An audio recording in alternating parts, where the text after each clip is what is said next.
The final leg of the 4x4 Mega World 400 at Carnival City, and former South African champion Evan Hutchinson and rookie co-driver Megan Belak were firmly in control of proceedings in the motorized Revo. The pair were the first on the road and leading the special vehicle category, with Hutchinson on track for his first victory in 2 seasons. A win for Hutchinson would also keep alive his championship hopes, with 2 races to go. The motorized Revo was more than 3 minutes ahead of championship leaders Cully and Quinton Sulwald, who were trying to nurse home an elegant fuel bat that had run into oil pressure problems. Their challenge for an overall win was over, and top of the agenda at this stage was making it to the finish at Carnival City and bagging important championship points. In the production vehicle category, the dream continued for Paki Labuskaghni and Rikus Erasmus, with the pair still out in front in the Rubicon Racing Toyota Hilux. Although they looked to be in control, Labuskaghni and Erasmus had to be wary of Ford Racing Ranger pair Lance Woolridge and Ward Huxtable, who were only 63 seconds behind the Toyota. On an event already littered with casualties, one mistake was all that was needed to turn triumph into tragedy. The leaders had opened up a sizable gap over Yanni Visser and Yorks LaRue in the International Toyota Hilux, but the Northwest crew were on track for a 3rd podium finish this season. In a topsy-turvy event, Visser and LaRue started the day in 12th place among the production vehicles.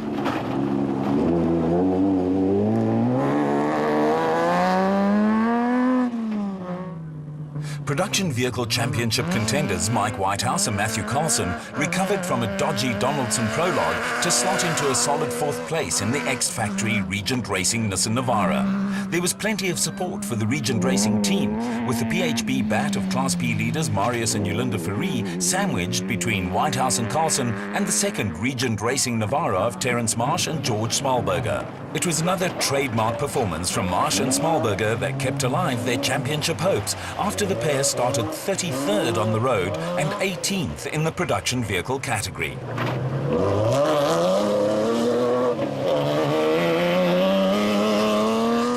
Only a few seconds behind Marsh and Smallberger were Nick and Ryan Harper, with the Motorride crew's season blighted by inconsistency.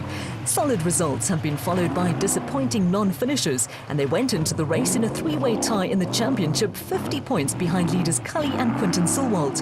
It was a similar scenario for Johan van Staden and James Rousseau in the Atlas Copco bat, and the Pretoria crew went into the race with 3 non-finishers in 5 outings to their name.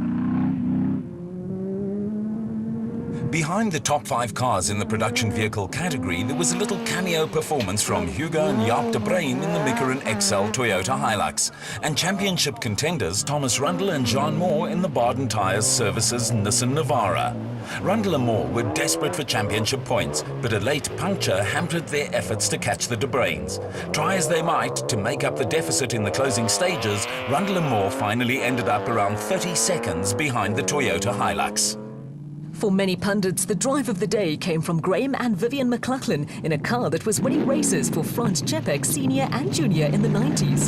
The McLachlans were running ahead of Mark Corbett and Rudy Balzar on the road, but because of Donaldson prologue problems, the Century Racing pair were part of the mass start at the back of the field. On corrected race times, Corbett and Balzar were placed 4th overall. Corbett will share the car with former SA champion Francois Jordan on next year's Dakar Rally, with Balzar acting as crew chief. After winning the opening event of the season, Class D reigning champions Dion Venter and Ian Palmer went through a lean patch. They picked up 3 non-finishes in a row and lost ground in the championship battle. Venter and Palmer were on track for their 2nd win of the season in the 4x4 Mega World Toyota Hilux, but went into the race trailing championship leaders Jack and Cyril Oosthuizen by a hatful of points. Venter and Palmer were running just ahead of Nick Goslar and Andrew Massey and Limpopo crew Naim Mossaji and Rahan Bojana in the Maxxis Tyre Rack Porter. In another case of corrected time determining race positions, the Atlas Copco bat of Richard Fuller and Jeff Minnett was placed ahead of both Goslar Massey and Mossaji Bojana. Fuller and Minnett were also prologue casualties, and corrected time lifted them into 2nd place in Class P ahead of Goslar and Massey.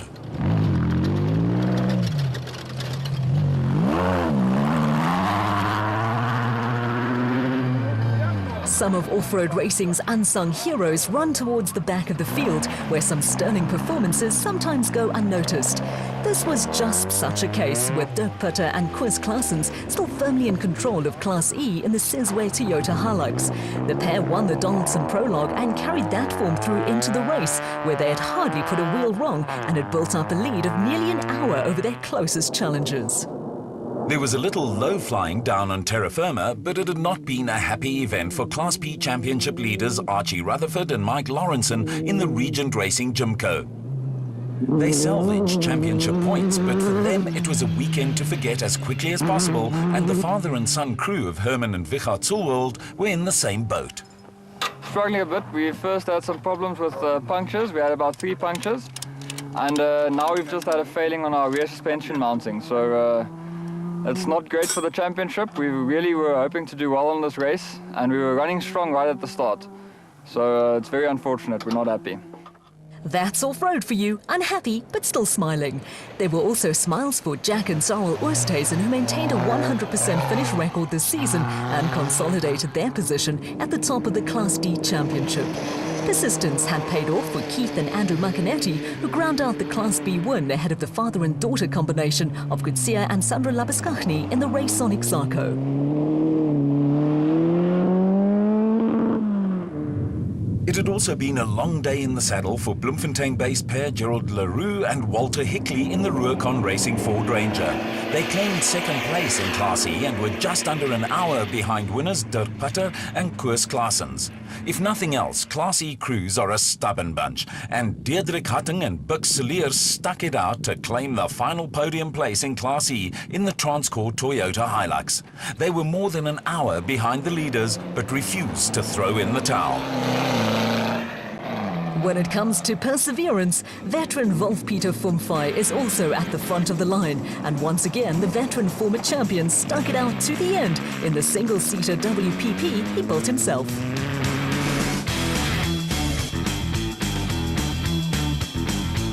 Back at Carnival City, the motorized Revo pair of Evan Hutchinson and Megan Verlack put the finishing touches to a win that saw them finish 63 seconds ahead of Kali and Quinton Zulwold. It was a timely win for Hutchinson, and one that revived his championship hopes. We couldn't have done more to try and keep them alive. First place is what we had to do. But so did Kali. He came in right behind us. Yeah, we'll try and keep him honest until the end. That's the best that we could do, was to win, and we're going to have to try and do it for the next 2 races as well. With Marius and Jalinda Fourie finishing third overall and winning Class P, there was a first for off-road racing with 2 women on the podium. For overall winner Megan Verlack, it had been a fairy tale introduction to off-road racing. It was very nice, and thanks to Evan. I think if I came in and I didn't finish, I wouldn't like off-road, and now I think it's amazing. I think the bug's bitten. Another off-road convert.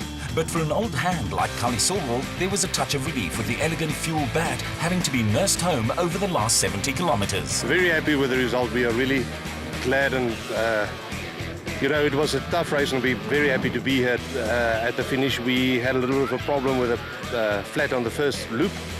And then on the second loop, about 70 kilos before the end, we had lost all our oil. So we had to nurse the engine back home. So I'm telling you, what a good race, and we're very happy to be here, glad to be here. In the end, a comfortable margin of victory for Evan Hutchison and Megan Verlack, and a great result for Marius and Jalinda Fourie. The McLachlan brothers will also have been delighted with 8th overall.